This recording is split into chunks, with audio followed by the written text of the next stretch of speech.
फलटणमधील महिला डॉक्टर आत्महत्या प्रकरणाचा मुद्दा विधानसभेत, हातावर लिहिलेलं अक्षर महिला डॉक्टरचंच, तर महिला आयपीएस अधिकाऱ्यांकडून प्रकरणाची चौकशी, मुख्यमंत्र्यांची माहिती.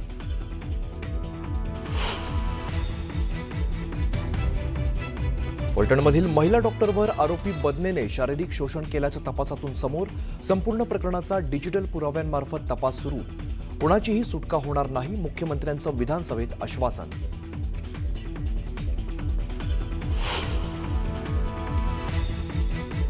ऐन अधिवेशनाच्या काळात अंबादास दानवेंचा कॅश बॉम्ब. पैशाच्या गड्ड्यांसह आमदार काय करतायत, हे आमदार कोण आहेत, जनतेला सांगावं. अंबादास दानवेंची व्हिडिओ ट्विट करून सरकारकडे मागणी.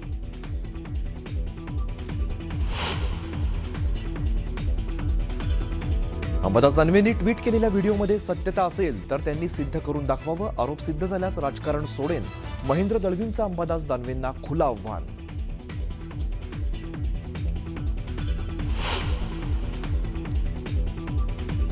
अंबादास दानवेंनंतर आता मनसेचंही ट्विट करून दाखवला. पीडब्ल्यूडी अधिकाऱ्याचा लाच घेतानाचा व्हिडिओ. वर्क ऑर्डरसाठी पैशांची मागणी होत असल्याचा संदीप देशपांडेंचा आरोप.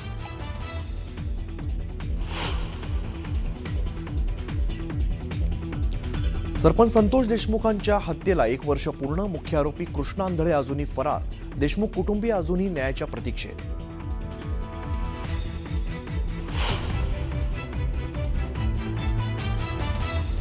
गोवा नाईट क्लबचे मालक गौरव लुथरा आणि सौरभ लुथरा देश सोडून थायलंडला फरार.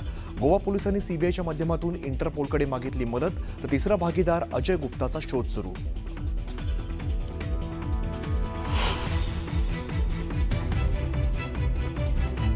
इंडिगोच्या सीईओंना डीजीसीएने बजावलं समन्स. 4 सदस्यीय समितीसमोर द्यावं लागणार उत्तर.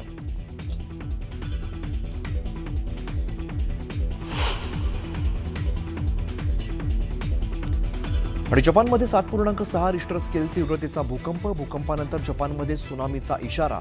नागरिकांमध्ये भीतीचं वातावरण. बीड जिल्ह्यातील केज तालुक्यामध्ये मस्साजोग इथं सरपंच संतोष देशमुख यांची निर्घृण हत्या करण्यात आली. आज त्याला 1 वर्ष पूर्ण झालंय. सरपंच संतोष देशमुख यांचं अपहरण करून त्यांची अमानुषपणे हत्या करण्यात आली होती. या घटनेला 1 वर्ष लोटलंय, तरी देशमुख कुटुंबियांच्या डोळ्यातले अश्रू काही थांबलेले नाहीयेत. त्यांच्या मनातला जो न्याय होता त्याची अजूनही त्यांना प्रतीक्षाच आहे. दरम्यान सरपंच संतोष देशमुख यांच्या हत्येला वर्ष पूर्ण होत असले तरी या प्रकरणातील मुख्य आरोपींपैकी एक असलेला कृष्णा आंधळे हा अजून सुद्धा फरार आहे. इतर आरोपींना अटक करण्यात आली आहे, ज्यात मुख्य सूत्रधार वाल्मिक कराड आहे.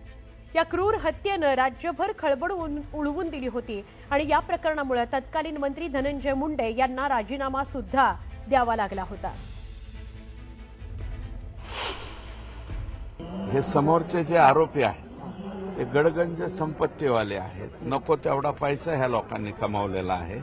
म्हणून 35 वकिलांची फौज लावणे, त्याच्यामध्ये कोर्टाची दरवेळा दिशाभूल करणे आणि माफीनामासारखा किंवा आम्हाला या ठिकाणी जामीन द्या अशा पद्धतीने वेगवेगळ्या कृत्या त्याच्यामध्ये लढवल्या जात आहेत. परंतु पाठीमागच्या तारखेला आणि आता उद्याच्याला पण तारीख आहे, मागच्या तारखेला जे आहे ते कोर्टाने स्पष्टपणे सांगितलेलं आहे की मी याच्यामध्ये चार्ज फ्रेमला जातो. चार्ज फ्रेम केल्याशिवाय यांना सजा ही सुनावली जाणार नाही. हा सगळा तपासाचा फार्स केला जाईल, कारण सत्ताधारी पक्षाच्याच एका नेत्याच्या भोवती त्यावेळेला आरोपाची राळ उठली होती.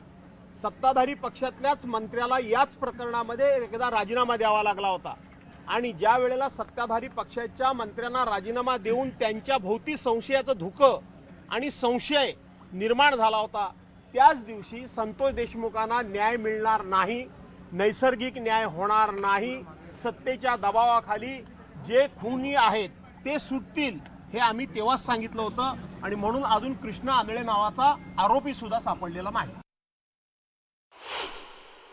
नाही बघा, अजूनही तो आंधळे नावाचा त्यातला आरोपी पकडला गेला नाही. तो कुठे आहे त्याचा पत्ता नाही. मेला आहे की जिवंत आहे, कुठे लपला आहे. मला वाटतं की हे सगळं जे सगळा प्रकार आहे हा यातून आरोपींना वाचवण्यासाठी, मुख्य आरोपींना आकाला वाचवण्याचा हा सगळा प्रकार तर नाही ना, अशी शंका आहे. कारण त्या दृष्टीनंच आपल्या चौकशीची गती मंदावली आहे. आतापर्यंतच्या तपासामध्ये जे 3 मुद्दे सन्माननीय सदस्यांनी या ठिकाणी उपस्थित केले, त्यात फॉरेन्सिकचा जो रिपोर्ट आलेला आहे त्या रिपोर्टप्रमाणे त्या डॉक्टर महिलेने जे काही तिच्या हातावर लिहिलेलं आहे ती तिचीच हँडरायटिंग आहे या संदर्भात निष्पन्न झालेला आहे, तसा रिपोर्ट आलेला आहे. दुसरा जो काही विषय या ठिकाणी त्यांनी मांडला की हे जे काही आरोपी आहेत त्या आरोपींनी दबाव आणला का, तर मुळामध्ये या सगळ्या केसमध्ये हे जे पोलीस अधिकारी बदने आहेत, या बदनेंचं एक प्रकारे जी काही आता आपल्याकडे माहिती आलेली आहे, चॅट्स आलेले आहेत, त्या सगळ्याच्यात तिची फसवणूक करून आणि शारीरिक शोषण केल्याचं आपल्याला लक्षात येत आहे बदनेंनी. आणि त्यातनं मग म्हणजे लग्नाचं आमिष दाखवणं वगैरे अशा सगळ्या गोष्टी झालेल्या त्यात लक्षात येतात. आणि त्यातनं नंतर मात्र वेगळी भूमिका या बदनेंनी घेतलेली दिसते. एक प्रकारे तिचं शोषण त्यांनी केल्याचं लक्षात येतं. आणि दरम्यानच्या काळामध्ये जी काही त्या ठिकाणी वेगवेगळ्या प्रकारे, कारण ती मेडिकल ऑफिसर होती, तर मेडिकलमध्ये ज्यावेळेस एखाद्या आरोपीला अटक होते त्यावेळेस तो अटकेकरता फिट आहे की नाही या संदर्भातला रिपोर्ट घ्यावा लागतो. तर अशा प्रकारचे काही रिपोर्ट्स हे त्या डॉक्टर महिलेने फिट दिले. आणि म्हणून पोलिसांनी एक मोठं पत्र हे त्यावेळी त्यांचे जे वरिष्ठ आहेत त्या वरिष्ठांना लिहिलं की बाबा अत्यंत महत्त्वाच्या गुन्ह्यांमधले हे सगळे गुन्हेगार आहेत आणि यांना अनफिटचं सर्टिफिकेट दिलं जातं आहे. आणि मग त्याच्यावर चौकशी झाली, तिने देखील आपलं पत्र लिहिलं. पण ही सगळी जी बाब आहे ही 5 महिने आधीची आहे.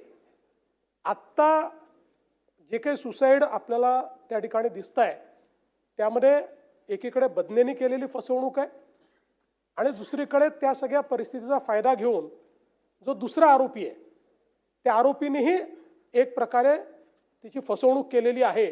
आणि म्हणून त्या दोघांचं नाव लिहून त्या ठिकाणी या महिलेने ही आत्महत्या केलेली आहे. यामध्ये आत्तापर्यंतचे जे काही रिपोर्ट्स आहेत त्या 2 गोष्टी फॉरेन्सिकच्या रिपोर्ट्समध्ये क्लिअर झालेल्या आहेत. पहिलं की गळफास लावून, म्हणजे स्ट्रँग्युलेशन नाही आहे, गळफास लावून या ठिकाणी केलेली हा मृत्यू आहे. आणि दुसरं, हातावर जे काही लिहिलेलं आहे ते अक्षरं त्या महिलेचेच आहेत. अशा पद्धतीनं या 2 गोष्टी आत्तापर्यंत तपासामध्ये आलेल्या आहेत.